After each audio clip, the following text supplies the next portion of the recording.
High, আজকে আপনাদের সাথে একটা নতুন ভিডিও শেয়ার করতে এলাম। এই যে এখানে একটা মহাবীরের মূর্তি আছে আর তার চারপাশে চারটে হাতি আছে যারা এখন দাঁড়িয়ে আছে। আর এই যে সামনে বক্সটা দেখছেন, এই বক্সটার মধ্যে একটা 1 টাকার কয়েন ফেললে এই যে হাতিগুলো নড়তে শুরু করবে, যার মানে তারা পুজো করছে মহাবীরকে। এই যে দেখুন, একটা হাতি জল দিচ্ছে, একটা হাতি মাথা নাড়াচ্ছে, মানে পুজো করছে, একজন আরতি করছে, একজন চাবট নিয়ে আছে। খুব সুন্দর, চারটে হাতি ওরা চারটে কাজ করছে। ওই 1 মিনিট করে নড়ছে, আবার আপনা আপনি বন্ধ হয়ে যাচ্ছে। বেশ সুন্দর এই সিস্টেমটা। যাই হোক, তার পাশেই ছিল মা সরস্বতী। এখানেও একটা বক্স রাখা আছে, যার মধ্যে কয়েন ফেললে এই মা সরস্বতীর কাছে কিছু লাইট জ্বলবে। আর তারপরেই চলে এসেছি একটা দোকানে। যে লোকটা শুয়ে আছে তার পেটের মধ্যে শুধু জাঙ্ক ফুডে ভর্তি, পেটে ভুঁড়ি হয়ে গেছে।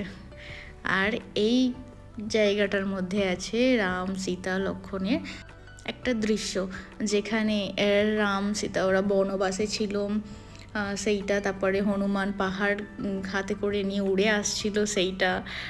তারপরেই যে সিংহাসন, রাম লক্ষ্মণ দুজনকে আলিঙ্গন করছে, এইসব দৃশ্য এখানে দেখানো হয়েছে।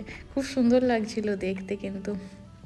আর এইটা দেখেছেন, একটা মুরগি ফার্ম, যেখানে মুরগি ডিম পেড়েছে, ডিম ফুটে বাচ্চা বেরোচ্ছে। আহা, কি সুন্দর! এটা আইসক্রিমের স্টল, যেখানে একটা ছেলে আইসক্রিম কিনে খাচ্ছে। আমার ভাইয়ের কথা মনে পড়ে গেল এইটা দেখে।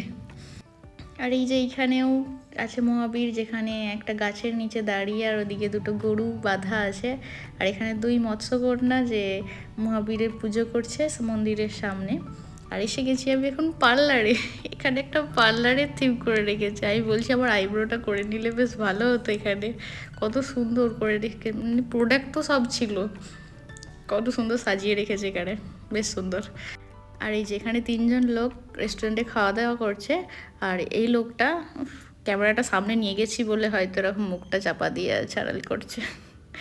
যাই হোক, এই যে এখানে একটা গ্রামের দৃশ্য দেখানো হয়েছে, যে এখানে অনেক লোকজন আছে।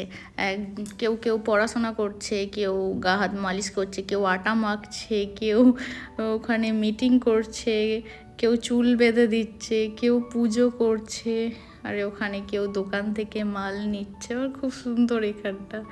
এখানে কেউ চাষ করেছে। যাই হোক, কেমন লাগলো অবশ্যই জানাবেন কিন্তু।